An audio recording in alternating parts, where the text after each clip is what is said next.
السلام علیکم ورحمۃ اللہ وبرکاتہ۔ الحمد للہ نحمده ونستعینه ونستغفره ونؤمن به ونتوکل علیہ ونعوذ باللہ من شرور انفسنا ومن سیئات اعمالنا من يهده اللہ فلا مضل له ومن يضلله فلا هادی له ونشهد أن لا إله إلا الله وحده لا شريك له ونشهد أن سيدنا ومولانا محمدا عبده ورسوله صلى الله تعالى عليه وعلى آله وأصحابه وبارك وسلم تسليما كثيرا أما بعد فأعوذ بالله من الشيطان الرجيم بسم الله الرحمن الرحيم إذا الشمس كورت وإذا النجوم انكدرت وإذا الجبال سيرت وإذا العشار عطلت وإذا الوحوش حشرت وإذا البحار سجرت وإذا النفوس زوجت وإذا الموءودة سئلت بأي ذنب قتلت وإذا الصحف نشرت وإذا السماء كشطت وإذا الجحيم سعرت وإذا الجنة أزلفت علمت نفس ما أحضرت۔ میرے قابل احترام بزرگوں اور محترم خواتین، ہم لوگ یہاں پر صرف اپنی اصلاح کی غرض سے حاضر ہوتے ہیں تاکہ یہاں پر ہم جو بات سنیں اور کہیں اس پر عمل کرنے کی کوشش کریں۔ جب ہم ان باتوں پر عمل کرتے چلے جائیں گے تو ہماری اصلاح ہوتی جائے گی، اور اصلاح کے نتیجے میں اللہ تبارک و تعالیٰ سے ہمارا تعلق کبھی ہوتا چلا جائے گا، اور یہی تعلق ہمارے دین و دنیا کی کامیابی کی بنیاد ہے۔ اس وقت جو آیت میں نے آپ کے سامنے تلاوت کی ہے، ان میں سے صرف ایک آیت کے بارے میں عرض کرنا چاہتا ہوں، اور اسی طرح اس موضوع پر اللہ تبارک و تعالیٰ نے سورہ نحل کے اندر جو کچھ بیان فرمایا اس کی روشنی میں ایک بہت اہم کوتاہی عرض کرنا چاہتا ہوں، تاکہ اگر واقعتاً یہ کوتاہی ہمارے اندر پائی جاتی ہے تو ہم اس کو دور کرنے کی کوشش کریں اور اپنی اصلاح کی فکر کریں۔ اللہ تبارک و تعالیٰ نے انسانوں کو دو صنفوں میں پیدا فرمایا ہے، ایک مرد اور ایک عورت، اور اس طرح پیدا کرنا اللہ تبارک و تعالیٰ کی حکمت اور مصلحت پر مبنی ہے۔ پھر کسی کو اللہ تبارک و تعالیٰ نے صرف بیٹیاں عطا فرمائی ہے، اور کسی کو صرف بیٹے عطا فرمائے، اور کسی کو بیٹے اور بیٹیاں دونوں عطا فرمائے ہیں، اور کسی کو نہ بیٹے عطا فرمائے نہ بیٹیاں عطا فرمائی۔ یہ تقسیم بھی خالصتاً اللہ تبارک و تعالیٰ کی حکمت اور مصلحت پر مبنی ہے۔ اسی تقسیم کی طرف اللہ تبارک و تعالیٰ نے اس آیت میں ارشاد فرمایا کہ یَهَبُ لِمَن یَشَاءُ اِنَاثًا وَيَهَبُ لِمَن یَشَاءُ الذُّکُورَ أَوْ يُزَوِّجُهُمْ ذُکْرَانًا وَإِنَاثًا وَيَجْعَلُ مَن یَشَاءُ عَقِیمًا، یعنی اللہ تبارک و تعالیٰ جس کو چاہتے ہیں لڑکے عطا فرماتے ہیں، جس کو چاہتے ہیں لڑکیاں عطا فرماتے ہیں، اور جس کو چاہتے ہیں لڑکے عطا فرماتے ہیں، اور کسی کو لڑکے اور لڑکیاں دونوں عطا فرما دیتے ہیں، اور جس کو چاہتے ہیں بانجھ کر دیتے ہیں۔ اس کے ہاں نہ لڑکا پیدا ہوتا ہے اور نہ ہی لڑکی پیدا ہوتی ہے، لاکھ کوشش کر لے مگر اس کی اولاد ہی نہیں ہوتی۔ یہ سب اللہ تبارک و تعالیٰ کی حکمت اور مصلحت پر مبنی ہے، جس کے لیے جو مناسب سمجھتے ہیں وہ اس کو عطا فرما دیتے ہیں۔ لڑکیاں بھی اللہ تبارک و تعالیٰ کی نعمت ہے، اور لڑکے بھی اللہ تبارک و تعالیٰ ہی کی نعمت ہے۔ لڑکوں کی بھی ضرورت، لڑکیوں کی بھی ضرورت، مرد عورتوں کے محتاج ہے اور عورت مردوں کی محتاج ہے۔ اللہ تبارک و تعالیٰ نے اپنی حکمت بالغہ سے دنیا میں ایک ایسا نظام قائم فرمایا ہے جس میں دونوں کی ضرورت ہے اور دونوں ایک دوسرے کے محتاج ہیں، اور دونوں کی تخلیق اور پیدائش اللہ تبارک و تعالیٰ کی حکمت اور مصلحت پر مبنی ہے۔ اس میں کسی کو ذرہ برابر بھی اعتراض کرنے کا کوئی حق نہیں، اگر کوئی اعتراض کرتا ہے تو وہ غلط کرتا ہے۔ اللہ تبارک و تعالیٰ کی اس حکمت اور مصلحت کی روشنی میں جب ہم اپنا جائزہ لیتے ہیں تو مسلمانوں میں بعض مسلمان آپ کو ایسے نظر آئیں گے کہ ان کے یہاں لڑکے کی بڑی آرزوئیں اور تمنائیں کی جاتی ہے، اور جب لڑکا پیدا ہو جاتا ہے تو اس وقت بہت خوشی کا اظہار کیا جاتا ہے، اور بڑے زور و شور سے عزیزوں دوستوں احباب کو اس کی اطلاع دی جاتی ہے، اور خوشی میں مٹھائی تقسیم کی جاتی ہے، اور پھر بڑے اہتمام کے ساتھ شاندار طریقے سے اس کا عقیقہ کیا جاتا ہے، اور ہر جگہ پر اس کی پیدائش کا تذکرہ ہوتا ہے، اور پھر اس کی پرورش کا خاص اہتمام کیا جاتا ہے۔ اگر وہ ذرہ برابر بھی بیمار ہو جائے تو فوراً ڈاکٹر صاحب کے پاس دوڑے جاتے ہیں، کبھی ہسپتال جا رہے ہیں، کبھی کسی حکیم کے پاس جا رہے ہیں، کبھی ایسا نہ ہو کہ زیادہ بیمار ہو جائے اور کہیں مر نہ جائے۔ اور اسی طرح اگر کسی کے ہاں لڑکی پیدا ہو جائے تو وہاں کسی کو خوشی کا اظہار نہیں کیا جاتا اور نہ کسی سے تذکرہ کرتے۔ ہمارے یہاں لڑکی پیدا ہوئی اور اگر کوئی پوچھ بھی لے تو جلدی سے نہیں بتاتے، اگر بتاتے ہیں تو بہت آہستہ آواز میں، بڑے دبے انداز میں بتاتے ہیں لڑکی پیدا ہوئی ہے۔ لڑکی کی پیدائش پر کوئی خوشی نہیں، کوئی اظہار مسرت نہیں، نہ مٹھائی تقسیم کی جاتی ہے، نہ لڈو بانٹے جاتے ہیں، نہ عقیقہ اہتمام ہوتا ہے۔ اور عقیقہ کرتے بھی ہیں تو بس جانور خرید کر اس کے گلے پر چھری پھیر کر کسی مدرسے میں پہنچا دیتے ہیں۔ بلکہ بعض اوقات بچی کی پیدائش پر شوہر اپنی بیوی سے ناراض ہوتا ہے اور بیوی سے بولنا چھوڑ دیتا ہے۔ حالانکہ آدمی کو اتنی سمجھ تو ہونی چاہیے اس عورت کے اختیار میں کیا ہے۔ اس کے اختیار میں نہ لڑکا جننا ہے نہ لڑکی جننا ہے،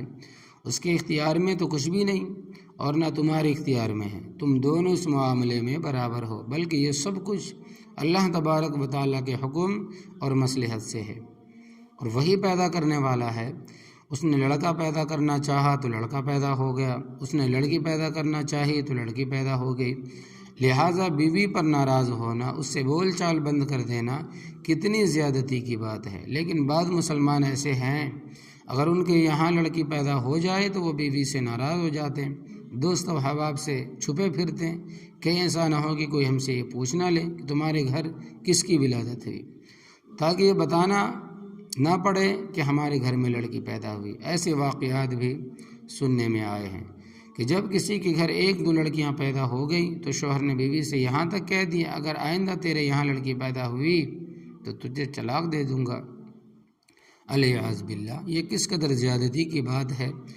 بہرحال مسلمانوں میں ایسے لوگ بھی موجود ہیں جو لڑکی کی پیدائش پر ناراض ہوتے ہیں، اس کو اپنے لیے معیوب سمجھتے ہیں اور ذلت کا باعث سمجھتے ہیں، اور لڑکے کی پیدائش کو باعزت، باعث عزت، باعث فخر سمجھتے ہیں اور اس کی پیدائش پر بڑی خوشیاں مناتے ہیں۔ لڑکی کی پیدائش پر کوئی خوشی نہیں مناتے۔ کسی بھی مسلمان کا ایسا طرز عمل ناجائز اور گناہ ہے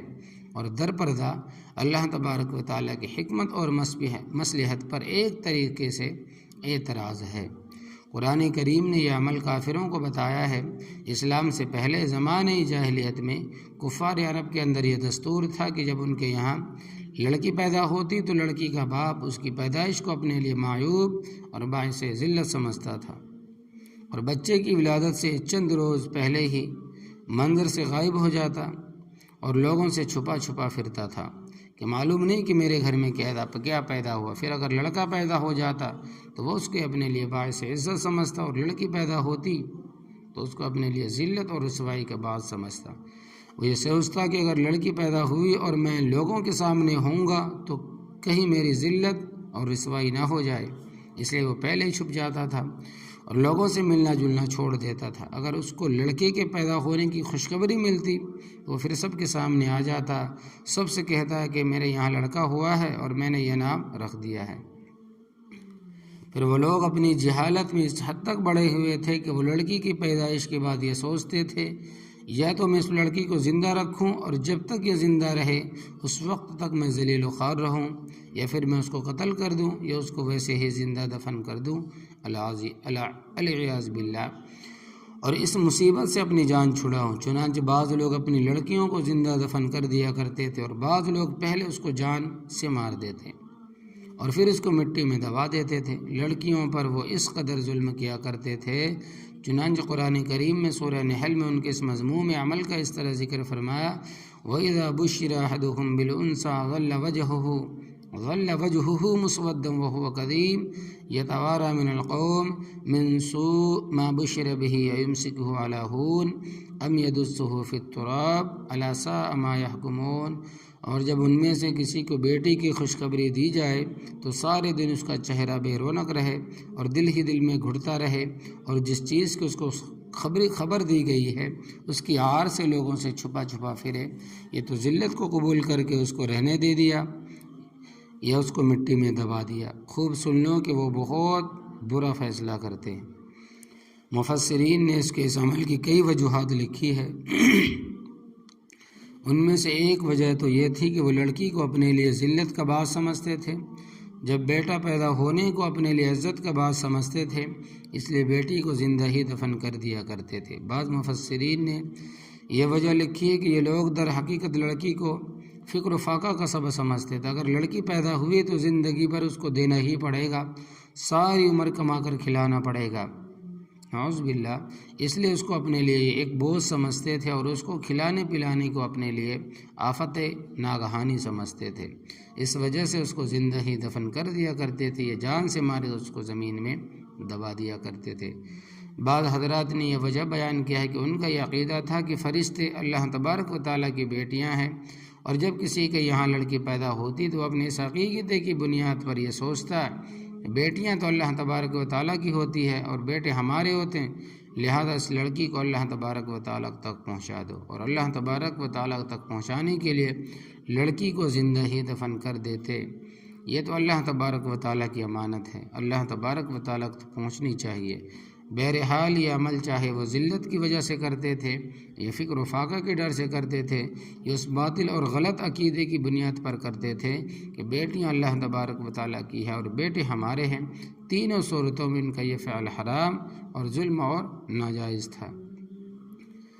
زمانہ جاہلیت میں بعض لوگوں نے اپنی 12 بیٹیاں زندہ دفن کر دی تھیں۔ ایک عبرتناک آموز واقعہ ہے، حدیث میں بھی ہے،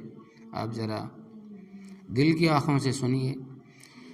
چنانچہ حدیث پاک میں آتا ہے کہ ایک صاحب کا عجیب واقعہ کہ ایک صاحب مسلمان ہو گئے۔ ظاہر ہے کہ حالت کفر میں انسان نے جتنے بھی گناہ کیے ہوں، اسلام لانے سے وہ سارے گناہ معاف ہو جاتے ہیں۔ بہرحال مسلمان ہونے کے بعد ان صاحب نے حضور اقدس صلی اللہ علیہ وسلم کو اپنا زمانہ جاہلیت کا واقعہ سنایا کہ حضور صلی اللہ علیہ وسلم میری ایک بیٹی تھی، آہستہ آہستہ وہ بڑی ہو گئی، مگر مجھے اس کا زندہ رہنا گوارا نہ ہوا۔ میں ایک دن اس کو اس کی ماں سے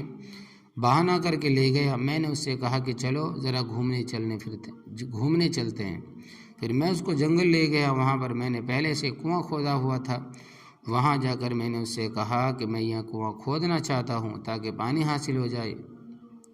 میں تمہیں نیچے اتارتا ہوں، تم ڈول میں مٹی بھرنا، میں اس کو اوپر کھینچ لیا کروں گا۔ چنانچہ اس بیٹی نے میرا کہنا مانا اور وہ نیچے اتر گئی، لیکن جیسے وہ نیچے اتری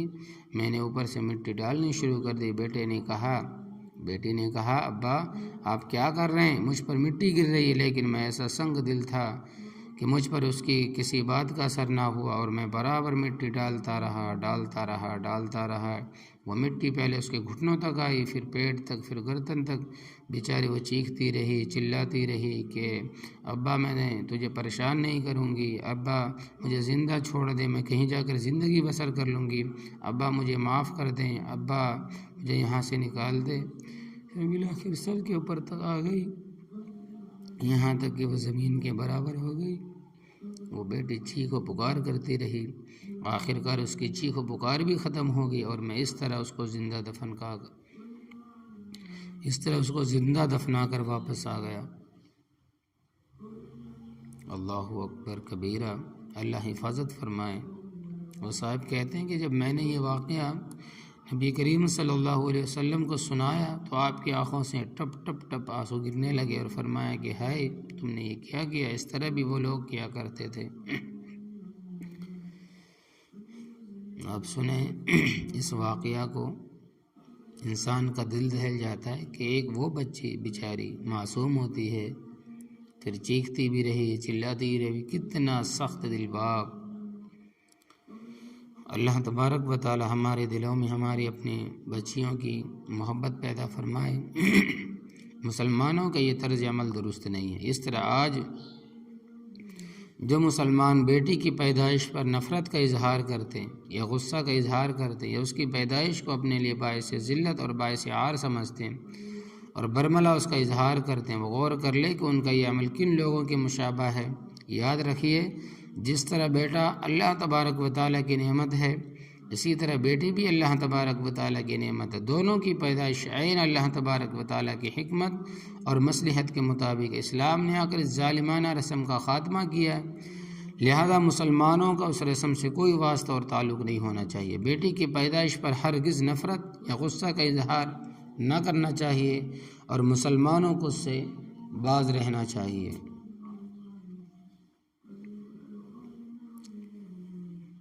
اور مسلمانوں کو اس سے باز رہنا چاہیے۔ اور رسول اللہ صلی اللہ علیہ وسلم نے جس طرح بچی کی پیدائش اللہ تبارک و تعالیٰ کی رحمت بتایا ہے، اور اس کے ساتھ آپ نے جس مروت، محبت، شفقت کا اظہار فرمایا، اس میں ہمیں نبی کریم صلی اللہ علیہ وسلم کی اتباع کرنی چاہیے۔ جناب رسول صلی اللہ علیہ وسلم حضرت فاطمہ رضی اللہ تعالیٰ عنہ کے ساتھ محبت ہی شفقت، بہت ہی شفقت محبت کا معاملہ فرمایا کرتے تھے۔ آپ کی 4 بیٹیاں تھیں، حضرت فاطمہ الزہرا رضی اللہ تعالیٰ عنہ، حضرت زینب رضی اللہ تعالیٰ عنہ، حضرت رقیہ، حضرت ام کلثوم رضی اللہ تعالیٰ عنہ۔ ان میں سے 3 بیٹیاں جنت البقیع میں ایک ہی جگہ پر آرام فرما رہی ہیں۔ اگر آپ جنت البقیع میں بڑے دروازے سے داخل ہوں گے تو سامنے بائیں ہاتھ کی طرف ایک کونے میں تینوں بیٹیاں آرام فرما رہی ہیں۔ اور حضرت فاطمہ الزہرا رضی اللہ تعالیٰ عنہ ایک قول کے مطابق حضرت حسن رضی اللہ تعالیٰ عنہ کے احاطے میں آرام فرما رہی ہیں، اور دوسرا قول یہ ہے کہ حجرہ شریف میں جس میں جالیاں لگی ہوئی ہیں اس میں ایک مزار نظر آتا ہے، وہ حضرت فاطمہ الزہرا رضی اللہ تعالیٰ عنہ کا مزار ہے، کیونکہ حضرت علی رضی اللہ تعالیٰ عنہ کا مکان نبی کریم صلی اللہ علیہ وسلم کے مکان کے بالکل برابر میں تھا،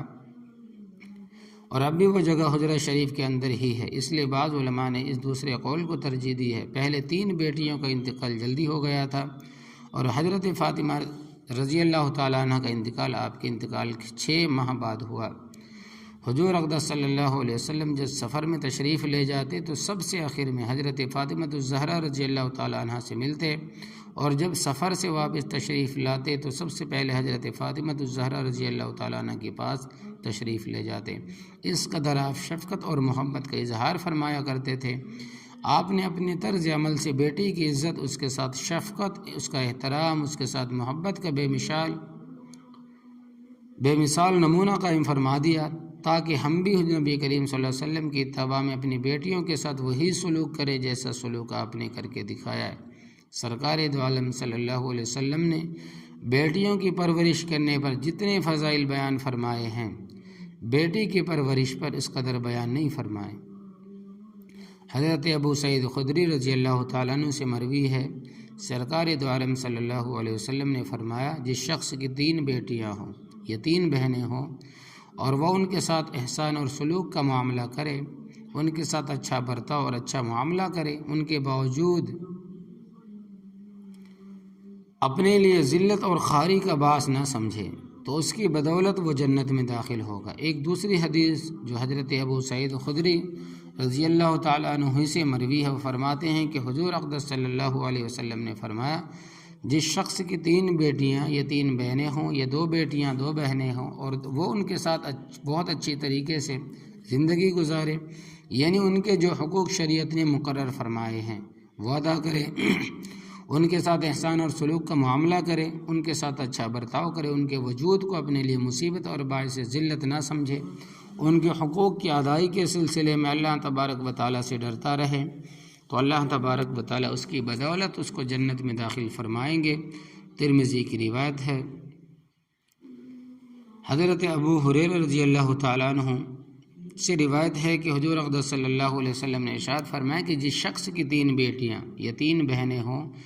اور اس کو ان بیٹیوں اور بہنوں کی پرورش کا سابقہ پیش آئے، اور وہ اللہ تبارک و تعالیٰ کی رضا کے لیے ان کو پالے، ان کے تہذیب اور ادب سکھائے، ان کے کھلانے پلانے دیگر ضروریات کے انتظام کی تکلیف پر صبر کرے، تو اللہ تبارک و تعالیٰ اس کے اس عمل کی وجہ سے اس کو جنت میں داخل کر دیں گے۔ کسی نے سوال کیا کہ اگر کسی کی 2 بیٹیاں ہوں، تو آپ نے فرمایا کہ 2 بیٹیوں کا بھی یہی حکم ہے۔ پھر کسی نے سوال کیا کہ اگر کسی کی 1 بیٹی ہو تو کیا؟ تو اس ثواب عظیم سے محروم رہے گا۔ آپ نے فرمایا کہ جو شخص 1 بیٹی کی اس طرح پرورش کرے گا اس کے لیے بھی جنت ہے۔ دیکھیے، یہ فضیلت اور ثواب بیٹوں کی پرورش پر بیان نہیں فرمایا بلکہ بیٹیوں کی پرورش پر بیان فرمایا، اس لیے ہمیں بیٹیوں کی پرورش خوش دلی سے کرنی چاہیے۔ حضرت عائشہ رضی اللہ تعالیٰ عنہ فرماتی ہیں کہ نبی کریم صلی اللہ علیہ وسلم نے فرمایا، جس شخص پر لڑکیوں کی پرورش اور دیکھ بھال کی ذمہ داری ہو اور وہ اس کو صبر و تحمل سے انجام دے تو یہ لڑکیاں اس کے لیے جہنم سے آڑ بن جائیں گی۔ حضرت عائشہ رضی اللہ تعالیٰ عنہ سے ایک قصہ منقول ہے، ماں کی شفقت کا عجیب واقعہ ہے، سنیں دل کی کانوں سے۔ وہ فرماتی ہیں کہ ایک خاتون میرے پاس آئی جس کے ساتھ اس کی 2 لڑکیاں تھیں۔ اس خاتون نے مجھ سے سوال کیا، اس وقت میرے پاس سوائے ایک کھجور کے اور کچھ بھی نہیں تھا۔ وہ کھجور میں نے اس کو دے دی۔ اس اللہ کی بندی نے اس کھجور کے 2 ٹکڑے کیے اور ایک ایک ٹکڑا دونوں بچیوں کے ہاتھ پر رکھ دیا، خود کچھ نہ کھایا، حالانکہ خود اسے بھی ضرورت تھی، اسے بھی بھوک تھی۔ اس کے بعد وہ خاتون بچیوں کو لے کر چلی گئی۔ تھوڑی دیر کے بعد جناب نبی کریم صلی اللہ علیہ وسلم تشریف لائے تو میں نے اس خاتون کے آنے اور ایک کھجور 2 ٹکڑے کر کے دونوں بچیوں کو دینے کا پورا واقعہ سنایا۔ آپ نے فرمایا کہ جس کو 2 بچیوں کی پرورش کرنے کی نوبت آئے اور وہ ان کے ساتھ شفقت کا معاملہ کرے تو وہ بچیاں اس کو جہنم سے بچانے کے لیے پردہ بن جائیں گے۔ دیکھیے، جنت میں داخل ہونے کا ذریعہ بھی بچوں کی پرورش ہے اور جہنم سے بچنے کا ذریعہ بھی بچیوں کی پرورش ہی ہے۔ بلکہ ایک اور عظیم الشان فضیلت ایک حدیث میں آئی ہے جو حضرت انس رضی اللہ تعالیٰ عنہ سے مروی ہے۔ وہ فرماتے ہیں کہ جناب رسول اللہ صلی اللہ علیہ وسلم نے فرمایا کہ جس شخص کی 2 یا 3 بیٹیاں ہو وہ ان کی اچھی انداز سے پرورش کرے اور جب شادی کے قابل ہو جائے تو ان کی شادی کرے تو میں اور وہ شخص جنت میں اس طرح داخل ہوں گے جس طرح یہ 2 انگلیاں ملی ہوئی ہے۔ ترمذی کی روایت ہے۔ تمام فضائل کا خلاصہ 3 چیزیں ہیں۔ پہلی یہ کہ اللہ تبارک و تعالیٰ اس کے نتیجے میں دوزخ سے پناہ دیں گے۔ دوسری یہ کہ اللہ تبارک و تعالیٰ اس کے نتیجے میں جنت عطا فرمائیں گے جو ان کا مقام رضا اور نعمت اور راحتوں کا مقام ہے۔ تیسری یہ کہ جنت میں نبی کریم صلی اللہ علیہ وسلم کے ساتھ ہمراہی نصیب ہوگی جو ساری کامیابوں کا منتہا ہے۔ یہ تینوں فضیلتیں جناب رسول اللہ صلی اللہ علیہ وسلم نے بیٹیوں کی پرورش کرنے والوں کے لیے بیان فرمائی تاکہ جن کے یہاں بچی پیدا ہو وہ ہرگز اس کی پیدائش پر اظہار نفرت نہ کرے، اپنا دل ہرگز چھوٹا نہ کرے، اس کو اپنے لیے مصیبت نہ جانے، اپنے لیے عار نہ سمجھیں، بلکہ صرف اللہ تبارک و تعالیٰ کی رضامندی کے لیے اس کی پرورش کریں اور اللہ تبارک و تعالیٰ کے بتائے ہوئے اصولوں کے مطابق اس کی پرورش کریں۔ اس طرح انشاءاللہ تبارک و تعالیٰ بیٹی اس کے لیے جنت میں جانے کا ذریعہ ہوگی، جہنم سے بچنے کے لیے آڑ ہوگی اور حضور اقدس صلی اللہ علیہ وسلم کے ساتھ جنت میں معیت کا ذریعہ بنے گی۔ ہمارے دین نے، اسلام نے تو ہمیں یہ تعلیم دی ہے، لہٰذا اگر ہم بچی پر غصہ کریں یا ناراض ہوں اور اپنے لیے اس کو ذلت کا باعث سمجھے تو یہ اسلامی طریقہ نہیں ہے، یہ کافرانہ طریقہ ہے اور مسلمانوں کے لیے کافرانہ طریقہ اختیار کرنا ہرگز جائز نہیں۔ اس لیے بعض علماء نے لکھا ہے کہ چونکہ لڑکیوں کی پیدائش پر دل تنگ کرتا اور اس کو رسوائی ذلت کا باعث سمجھنا کافرانہ طریقہ، اس لیے مسلمانوں کو چاہیے کہ وہ لڑکی کی پیدائش پر لڑکے کی پیدائش کے مقابلے میں زیادہ خوشی کا اظہار کرے تاکہ کافروں کی اس بدترین رسم کی تردید ہو اور اس رسم کا خاتمہ ہو۔ حضور اقدس صلی اللہ علیہ وسلم کے ارشادات کی روشنی میں لڑکی کی پیدائش باعث اجر ہے اور دوزخ سے نجات کا ذریعہ اور جنت میں جانے کا ذریعہ ہے اور جنت میں نبی کریم صلی اللہ علیہ وسلم کی معیت کا ذریعہ ہے۔ اس لیے اللہ تبارک و تعالیٰ کی رضا کے لیے اللہ تبارک و تعالیٰ کے احکام کے مطابق ہر مسلمان کو اپنی بیٹیوں کی پرورش خوش دلی سے کرنی چاہیے۔ بیٹیوں کی پرورش کی فضیلت کے ساتھ ساتھ حضور اقدس صلی اللہ علیہ وسلم نے بیٹیوں کے حقوق بھی بیان فرمائی۔ یہ وہ حقوق ہے جو زمانہ جاہلیت میں بیٹیوں سے چھین لیے گئے تھے، آج بھی ان کے حقوق کی ادائیگی میں کوتاہیاں کی جاتی ہے۔ اس لیے ان حقوق کو سمجھ لینا ضروری ہے تاکہ ان میں کوتاہی نہ ہو۔ اولاد کے درمیان اظہار محبت میں برابری۔ زندگی میں کسی کو بیٹے سے زیادہ محبت ہوتی ہے، کسی کو بیٹی سے زیادہ محبت ہوتی ہے۔ زیادہ تر لوگوں کو بیٹے سے زیادہ اور بیٹی سے کم محبت ہوتی ہے۔ جہاں تک محبت کا معاملہ اس کا تعلق دل سے ہے، اس میں انسان کو اختیار نہیں ہے، اس لیے اس میں انسان برابری کرنے کا بھی مکلف نہیں، البتہ محبت کا اظہار اختیار میں ہے، اس کے اندر برابری کرنا ضروری ہے۔ بعض لوگ اظہار محبت میں بھی زیادتی کرتے، وہ بیٹے کو زیادہ پیار کرتے، بیٹی کو زیادہ چیز کھلاتے ہیں، بیٹے کو زیادہ چیز کھلاتے ہیں، اس کو زیادہ گھماتے پھراتے اور بیٹی کو پوچھتے تک نہیں۔ اس طرح وہ اظہار محبت میں بیٹی کے ساتھ زیادتی کرتے ہیں اور چونکہ یہ اظہار محبت اختیاری چیز ہے اس لیے اس میں کمی بیشی کرنا غلط ہے، لہذا کبھی بھی کوئی باپ اپنی زبان سے یا کوئی ماں اپنے اختیار اور طرز عمل سے ایسا رویہ اختیار نہ کرے جس سے بچوں کو اندازہ ہو کہ ماں باپ کو فلاں سے زیادہ محبت اور فلاں سے کم محبت، ایسا نہ کرے۔ اگر ماں باپ ایسا کریں گے تو یہ انصافی ہوگی اور قیامت کے دن اس کی پکڑ ہوگی اور پکڑا جائے گا۔ لہذا اظہار محبت میں سب کے ساتھ یکساں معاملہ رکھنا ضروری ہے، اور جس طرح اظہار محبت میں برابری کرنا ضروری ہے، اسی طرح ہدیہ اور تحفہ دینے میں بھی برابری کرنے کا حکم ہے۔ لہذا ماں باپ اپنی زندگی میں اولاد کے درمیان اگر پیسے تقسیم کرے یا کپڑا تقسیم کرے یا کھانے پینے کی کوئی چیز تقسیم کرے تو اس میں برابری کرنا ضروری ہے، اور لڑکی کو بھی اتنا ہی دے جتنا لڑکے کو دے۔ یہ نہ کرے کہ لڑکی کو زیادہ دے لڑکے کو اور لڑکی کو کم دے، یا لڑکی کو زیادہ دے اور لڑکے کو کم دے، بلکہ برابری کرے۔ یہ برابری کرنا اس صورت میں ضروری ہے جب ماں باپ ضرورت سے زائد اور خوشی کے مواقع پر اولاد کے درمیان کچھ تقسیم کرے، جیسے عید کے موقع پر عیدی برابر تقسیم کرے یا سفر سے واپسی پر تحفے دے تو اس میں برابری کرے۔ لیکن اگر ماں باپ ضرورت کے مواقع پر اولاد میں سے کسی پر کچھ خرچ کر رہے ہیں، مثلا بیماری کے موقع پر خرچ کر رہے ہیں یا کسی کی تعلیم پر خرچ کر رہے ہیں، مثلا بیٹا یا بیٹی سفر پر جا رہے ہیں اور کسی کا سفر چھوٹا ہے اور کسی کا سفر لمبا ہے، ایک کو سفر میں زیادہ پیسوں کی ضرورت ہوگی اور دوسرے کو کم پیسوں کی ضرورت ہوگی، اس طرح کے ضرورت کے مواقع پر اولاد پر خرچ کرنے میں کمی بیشی کرنے میں کوئی گناہ اور پکڑ نہیں، بلکہ جس اولاد کو جتنی ضرورت ہے باپ اس کو اتنا دے سکتا ہے، لہذا حسب ضرورت دینے میں کمی بیشی ہو جائے تو کوئی مذائقہ نہیں۔ اسی طرح بیٹی کا ایک بہت بڑا حق اور ہے، وہ یہ کہ جب کوئی باپ اپنی زندگی میں اپنا مال و جائیداد اولاد میں تقسیم کرنا چاہے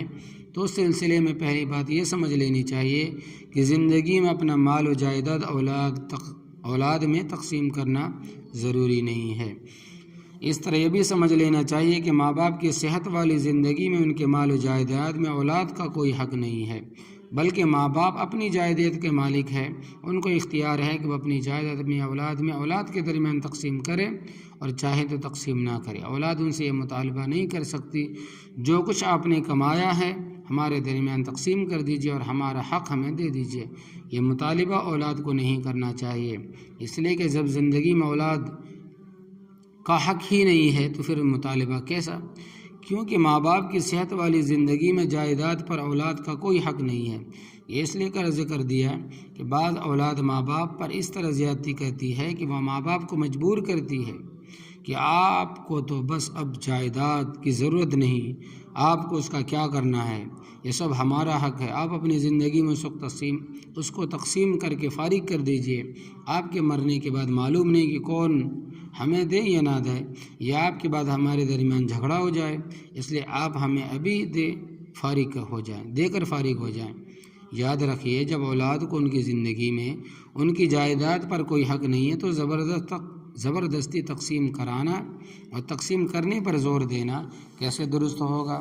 ماں باپ اس جائیداد کے مالک ہے اور تقسیم کرنا یا نہ کرنا اس کی مرضی پر موقوف ہے، ان کے ذمے تقسیم کرنا ضروری نہیں، اگر وہ اس میں اپنی مصلحت سمجھتے ہیں تو زندگی میں تقسیم کر دیں، اگر تقسیم نہ کریں تو بھی ان کو اختیار ہے۔ لیکن اگر ماں باپ اپنی زندگی میں اپنی جائیداد اولاد کے درمیان تقسیم کرنا چاہے تو اس میں افضل یہ ہے کہ مال و جائیداد میں سے جتنا حصہ ایک بیٹے کو دے بیٹی کو بھی اس کے برابر دے۔ شریعت کا یہ حکم لڑکی کا لڑکے کے مقابلے میں آدھا حصہ ہے، یہ حکم باپ کے انتقال کے بعد اس کی میراث میں ہے، اور یہ قاعدہ دراصل اصول میراث کا ہے جس میں لڑکی کو لڑکے کے مقابلے میں آدھا حصہ ملتا ہے، اور میراث کا یہ قاعدہ ماں باپ کے مرنے کے بعد جاری ہوتا ہے۔ زندگی کا قاعدہ یہ ہے کہ لڑکی کو لڑکے کے برابر دیا جائے، اس لیے کہ دونوں اس کی اولاد ہے، دونوں ہی اس کا خون ہے، دونوں ہی اس کی نظروں میں برابر ہے، اس لیے باپ کو چاہیے کہ اپنا مال و جائیداد سب میں برابر تقسیم کرے۔ البتہ بعض علماء نے اس کی گنجائش دی ہے، اگر کوئی شخص برابر نہ دینا چاہے تو یہ بھی کر سکتا ہے کہ بیٹی کو اتنا دے جتنا میراث میں اللہ تبارک و تعالیٰ نے اس کے لیے مقرر فرمایا ہے، یعنی جتنا لڑکے کو دے رہا ہے اس کا آدھا لڑکی کو دے۔ مثلا اگر 10 لاکھ روپے لڑکے کو دے رہا ہے تو لڑکی کو 5 لاکھ روپے دے، اس سے کم کرنا باپ کے لیے جائز نہیں ہے۔ ہمارے معاشرے میں یہ حال ہے کہ اول تو بیٹیوں کو زندگی میں مال و جائیداد دیا ہی نہیں جاتا، اگر ان سے کہا جائے کہ تم نے سب کچھ بیٹے کو دے دیا، بیٹیوں کو کچھ نہ دیا، تو جواب دیا جاتا ہے کہ ہم نے ان کی شادی تو کر دی، جو کچھ بیٹی کی شادی کے موقع پر جہیز کی شکل میں دیا ہے اس سے اس کا حق ادا ہو گیا۔ یاد رکھیے بالکل غلط ہے، جس طرح بیٹی کو جہیز دینے سے بیٹی کا حق میراث ختم نہیں ہوتا، اسی طرح بیٹی کو جہیز دینے سے اس کے اپنے مال و جائیداد سے محروم کرنا بھی درست نہیں ہے۔ جس طرح باپ نے بیٹی کی شادی میں خرچ کیا ہے، اسی طرح بیٹی کی شادی میں بھی خرچ کیا۔ عام طور پر جس طرح باپ نے بیٹے کی شادی میں خرچ کیا ہے، اسی طرح بیٹی کی شادی میں بھی خرچ کیا، بلکہ عام طور پر یہ دیکھا جاتا ہے بیٹے کی شادی میں بیٹی کی شادی کے مقابلے میں زیادہ خرچ کیا جاتا ہے۔ حالانکہ شادی بیاہ کے خرچ میں بھی برابری کا خیال کرنا چاہیے، جس کا آسان طریقہ یہ ہے کہ رقم کی ایک خاص مقدار اپنی مالی حیثیت کے مطابق مقرر کر لیں۔ مجھے ہر بیٹی کی شادی کے موقع پر اتنی رقم خرچ کرنی ہے، پھر اسی مقررہ رقم میں سے بیٹے اور بیٹی کے لیے سامان ضرورت خریدے، اور اگر پیسے بچ جائیں تو وہ نقد کی شکل میں ان کو دے دے۔ ایسا نہ کرے کہ ایک بچے کی شادی پر زیادہ خرچ کرے اور دوسرے کی شادی پر کم خرچ کرے۔ یہ بھی ایک طرح کی ناانصافی جو شرعاً ناپسندیدہ ہے، اس سے بھی بچنا چاہیے۔ لہٰذا یہ کہنا کہ ہم نے بیٹی کی شادی پر سب کچھ اس کو دیا، اب اس کا کوئی حق نہیں، زندگی میں بھی اس کا کوئی حق نہیں، اور مرنے کے بعد بھی میراث میں اس کا کوئی حق نہیں، یہ سراسر اس کی حق تلفی ہے جو جائز نہیں ہے۔ ہمارے دین میں ایسا کرنے سے منع کیا گیا ہے۔ زندگی میں مال و جائیداد کی تقسیم کے سلسلے میں ایک بات اور یاد رکھنی چاہیے کہ بعض والدین اپنی زندگی میں اپنی جائیدادیں اس طرح تقسیم کرتے ہیں کہ وہ انہیں اپنے مختلف بیٹوں اور بیٹیوں کے نام کر دیتے ہیں۔ مثلاً فلاں مکان اس بیٹے کا، فلاں دکان اس لڑکے کی، فلاں فلیٹ اس بیٹی کا، فلاں فلاٹ فلاں لڑکی کا، لیکن یہ سب محض زبانی یا تحریری ہوتا ہے۔ باقاعدہ ہر ایک کا حصہ جدا کر کے عملاً اس کے قبضے میں نہیں دیا جاتا، بلکہ عام طور پر قبضہ والدین ہی کا رہتا ہے۔ یہ ایک قابل تقسیم جائیداد ایک سے زیادہ اولاد کے نام کر دی۔ مثلاً ایک بڑی دکان یا مکان یا بنگلہ یا پلاٹ 2-3 لڑکوں کے نام کر دیا، لیکن باقاعدہ تقسیم کر کے ہر ایک کے حصے پر اس کا عملی قبضہ نہیں کروایا۔ یاد رکھیے شأن اس طرح محض زبانی یا تحریری طور پر دینے اور نام کرنے کا کوئی اعتبار نہیں۔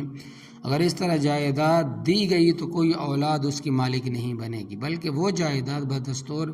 باپ کی ملکیت میں رہے گی، اور باپ کے مرنے کے بعد شرعی اصول کے مطابق وارثوں کے درمیان تقسیم کرنا ضروری ہوگا۔ زندگی میں جائیداد تقسیم کرنے کا طریقہ یہ ہے کہ جو کچھ تقسیم کرے پہلے اس کے الگ الگ حصے کرے اور پھر اولاد کا عملی قبضہ کرائے، اور اگر جائیدادیں مختلف ہیں تو کم از کم ان کے کاغذات اور ان کی چابیاں ان کے قبضے میں دے دے اور باپ اپنا قبضہ ان پر سے ختم کر دے۔ عام طور پر دارالافتاء میں یہ سوال آتے رہتے ہیں کہ باپ نے زندگی میں جائیداد تقسیم کر دی اور ان کے نام بھی کر دی، لیکن عملی قبضہ بالکل نہیں کروایا، ظاہر ہے کہ یہ ساری تقسیم بیکار ہے۔ اس لیے شرعاً کوئی جائیداد محض کسی کے نام کرنے سے وہ اس کا مالک نہیں بن جاتا، اور جب مالک نہیں بنتا تو باپ کے مرنے کے بعد شریعت کے مطابق دوبارہ اس کی تقسیم ضروری ہوگی۔ لہٰذا بہتر یہ ہے کہ اگر کوئی شخص زندگی میں اپنی جائیداد تقسیم کرنا چاہتا ہو تو پہلے کسی مفتی سے اس کا مفصل طریقہ کار معلوم کرے اور پھر اس کے مطابق تقسیم کرے، تاکہ اس کی یہ تقسیم شرعاً معتبر ہو جائے۔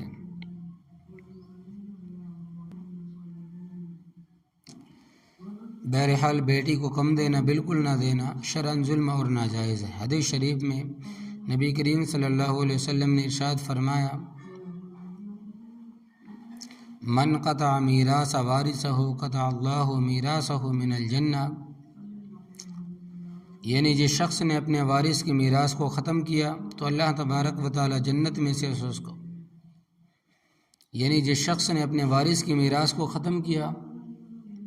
اللہ تبارک و تعالی جنت میں سے اس کا حصہ ختم کر دیں گے۔ بہرحال یہ ساری ناانصافی دراصل اس جاہلانہ تصور کی بنیاد پر ہے جو زمانہ جاہلیت سے چلی آ رہی ہے۔ جیسے کفار عرب لڑکی کو کسی قابل نہیں سمجھتے تھے، بلکہ وہ تو اس کو زندگی کا حق بھی نہیں دیتے تھے۔ اسی کا تھوڑا سا اثر مسلمانوں کے اندر باقی ہے۔ وہ بیٹی کو میراث سے محروم کر دیتے ہیں، اور زندگی میں بھی مال و جائیداد کی تقسیم کرتے وقت اس کو محروم کر دیتے ہیں، اور رسمی طور پر شادی بیاہ میں برائے نام اس کو دے کر یہ سمجھتے ہیں کہ ہم نے ان کا حق ادا کر دیا، اب باقی مال و جائیداد سے ان کا کوئی تعلق نہیں، وہ صرف لڑکوں کے لیے ہے۔ مسلمانوں کا یہ طرز عمل درست نہیں ہے، بلکہ زندگی میں بیٹی اور بیٹے کا حق برابر ہے، لہذا ان کے ساتھ انصاف کرنا چاہیے، نا انصافی کر کے گناہ گار نہیں بننا چاہیے۔ البتہ جیسے اوپر ذکر کیا گیا کہ ضرورت کے مواقع پر کمی بیشی کرنے میں کوئی حرج نہیں، جیسے کوئی بیٹی بہت محتاج اور فقیر ہے، اس کو مکان کی زیادہ ضرورت ہے، جبکہ بیٹا مالدار ہے، اس کے پاس ہر چیز موجود ہے، اس لیے اگر وہ بیٹی کو بیٹے سے کچھ زیادہ دے دے تو چونکہ یہ ضرورت کی وجہ سے دینا ہے، اس لیے اس میں کوئی مذائقہ نہیں، لیکن اگر سب ضرورت مند ہے اور مالی اعتبار سے سب برابر ہے تو پھر برابر ہی دینا چاہیے، کمی بیشی نہیں کرنی چاہیے۔ پورے بیان کا خلاصہ دو باتیں ہوئی۔ پہلی بات یہ کہ بچی کی پیدائش پر غم و غصہ، نفرت کا اظہار ناجائز ہے، یہ ہرگز اسلامی طریقہ نہیں ہے، اسلام نے اس کی مذمت کی ہے، سرکار دو عالم صلی اللہ علیہ وسلم نے اپنے قول و فعل سے اس کو باطل قرار دیا ہے، لہذا مسلمانوں کو اس سے بچنا چاہیے، اور جب کسی کے گھر بچی پیدا ہو تو وہ اس کی پیدائش پر ایسی ہی مسرت کا اظہار کرے، خوشی کا اظہار کرے، جس طرح وہ بیٹے کی پیدائش پر خوشی کا اظہار کرتا ہے۔ البتہ دل میں بیٹے کی پیدائش کی زیادہ خوشی محسوس ہونا مذموم نہیں ہے، یہ فطری بات ہے۔ دوسری بات یہ ہے کہ نبی کریم صلی اللہ علیہ وسلم نے بیٹی کی پرورش پر جو فضائل اور جو اجر و ثواب کا ذکر فرمایا، اس پر یقین رکھے اور اس پر مطمئن رہے، اور یہ سوچے کہ ایک بچی بھی میرے لیے جنت میں جانے کا ذریعہ بن سکتی ہے اور دوزخ کے عذاب سے بچنے کا ذریعہ بن سکتی ہے، لہذا نہایت خوش دلی کے ساتھ جس طرح بیٹوں کی پرورش کرتا ہے اسی طرح بیٹیوں کی بھی پرورش کرنی چاہیے اور کریں۔ آخر میں بطور تتمہ ایک بات اور عرض کرتا ہوں، وہ یہ کہ بعض لوگوں کے یہاں صرف بیٹیاں ہی بیٹیاں پیدا ہوتی ہے اور ان کو بیٹے کی خواہش ہوتی ہے، اور جن کے یہاں بیٹیاں ہوتی ہیں ان کو ان کے رشتوں کی فکر بھی ہوتی ہے، جو ایک فطری بات ہے، شریعت اس سے انکار نہیں کرتی۔ اس لیے تدبیر کے درجے میں ایک عرض ہے، اگر کسی کے یہاں بیٹیاں ہی بیٹیاں ہو اور اس کے یہاں بیٹا نہ ہو تو اس کے لیے حضرت مولانا انور شاہ کشمیری رحمۃ اللہ علیہ نے اپنی بیان میں ایک عمل لکھا ہے، وہ یہ ہے کہ سورہ یوسف کو کسی کاغذ پر باریک باریک اس طرح لکھے کہ اس کے حروف نہ مٹے، اور پھر اس کو موسوں میں جامع کر کے کوئی خاتون اپنے پیٹ پر باندھ لے۔ سورہ یوسف کو کسی کاغذ پر باریک باریک اس طرح لکھے عمل لکھا ہے کہ اس کے حروف نہ مٹے، اور پھر اس کو موم جامع کر کے کوئی خاتون اپنے پیٹ پر باندھ لے، جب تک وہ تعویذ اس کے پیٹ پر بندھا رہے گا انشاءاللہ تبارک و تعالی لڑکا ہی پیدا ہوگا۔ بعض دوستوں نے اس کا تجربہ کر کے بتایا، ہم نے اس کو درست پایا، اللہ اکبر کبیرہ۔ دوسرا عمل، ایک اور عمل اچھے مجھے اپنے بزرگوں سے حاصل ہوا ہے، وہ یہ کہ جب کسی کی بیوی امید سے ہو اور اس کی یہ خواہش ہو کہ اللہ تبارک و تعالی اپنے فضل سے بیٹا عطا فرمائے، تو وہ عورت اپنی شہادت کی انگلی کو اپنی ناف کے ارد گرد گھمائے اور 41 مرتبہ یا متینو پڑھے، اور پڑھنے کے بعد یہ کہے کہ یا اللہ میرے پیٹ میں جو بچہ ہے میں نے اس کا نام آپ نبی کریم صلی اللہ علیہ وسلم کے نام پر محمد رکھ دیا۔ اس عمل کی یہ برکت، اس سے لڑکا پیدا ہوتا ہے، کیونکہ محمد نام کا لڑکا ہی ہو سکتا ہے، لڑکی نہیں ہو سکتی۔ لیکن یہ سب تدبیریں ہیں، اگر اللہ تبارک و تعالی چاہے تو کسی کو ان تدابیر کے اختیار کرنے کے باوجود لڑکی عطا فرما دے، اور کتنے لوگ ایسے ہیں کہ ان کو ان تدبیروں کے بغیر لڑکا عطا فرما دیتے ہیں۔ یہ تدابیر ایسے جیسے دوا کہ ایک ہی دوا ایک وقت میں کام کرتی ہے، دوسرے وقت میں کام نہیں کرتی۔ دو مریض ہے اور ان دونوں کو ایک ہی بیماری ہے، ایک دوا سے اس کو صحت حاصل ہو رہی ہے اور دوسرے کو اس سے کوئی فائدہ نہیں ہو رہا، لہذا جس طرح دواؤں کے اثرات ہیں ان تدابیر کے اندر بھی اثرات ہے، اور وہ اثرات دراصل اللہ تبارک و تعالیٰ کے حکم کے محتاج ہے۔ اب آدمی کا کام ہے کہ دوا بھی کرے، تدابیر بھی اختیار کرے اور اس کے ساتھ دعا بھی کرے، پھر جو کچھ بھی اللہ تبارک و تعالی عطا فرمائے اس پر راضی رہے، اسی کا نام عبدیت اور بندگی ہے۔ اسی طرح آج کل ہمارے معاشرے میں بہت سے ماں باپ بچوں کے رشتوں کے سلسلے میں پریشانی کا شکار ہے۔ اس کے بارے میں بھی بزرگوں سے ایک مجرب عمل منقول ہے، وہ یہ ہے کہ جس لڑکے یا لڑکی کا رشتہ نہ ہوتا ہو وہ روزانہ ایک مرتبہ سورہ مریم پڑھ لیا کرے، اس کے بعد اللہ تبارک و تعالی سے دعا کر لیا کرے کہ یا اللہ اپنے فضل سے مجھے نیک رشتہ عطا فرمائے۔ 40 دن تک یہ عمل کر لے تو انشاءاللہ تبارک و تعالی اس کی برکت سے اللہ تبارک و تعالی اس کے لیے رشتہ عطا فرما دیتے ہیں۔ اور اگر 40 دن تک یہ عمل کرنے کے بعد بھی رشتہ نہ ہو تو پھر دوسرا چلہ شروع کر دے، اگر اس کے بعد بھی کام نہ ہو تو تیسرا چلہ شروع کر دے۔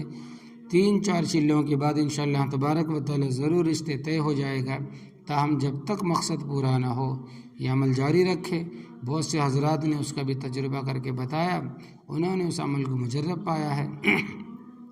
سب سے بڑا اور اصل وظیفہ تو دعا ہے، بس جس کی نرینہ اولاد نہ ہوتی ہو وہ گڑ گڑا کر اللہ تبارک و تعالی سے دعا کرے۔ اگر بچوں کے رشتے نہ آتے ہو تو وہ تنہائی میں 2 رکعت صلاۃ الحاجات پڑھ کر گڑ گڑا کر دعا کرے اور اس کا اہم کام کے لیے اس کا معمول بنا لے۔ انشاءاللہ تبارک و تعالی ضرور رشتے ہو جائیں گے، تاہم یہ سب کام تقدیر کے مطابق ہوتے ہیں۔ اللہ تبارک و تعالی نے جو کام جس وقت کے لیے جہاں مقرر کر دیا ہے اس کے مطابق وہ کام ہوتا ہے، لہٰذا دعا بھی کرتا رہے اور تقدیر پر ایمان کو تازہ بھی کرتا رہے، اس سے آدمی کی پریشانی کم ہوتی چلی جاتی ہے۔ خلاصہ یہ ہے کہ جائز تدبیر اختیار کرے، دعا کرے، تقدیر کو یاد کرے، اس پر راضی رہے، تاخیر میں یا رشتہ وغیرہ نہ ہونے میں یہ سمجھے کہ میرے اس میں کوئی نہ کوئی حکمت اور مصلحت ہے۔ اللہ تبارک و تعالی اپنے فضل و کرم سے ہم کو سنت پر عمل کرنے کی توفیق عطا فرمائے، آمین یا رب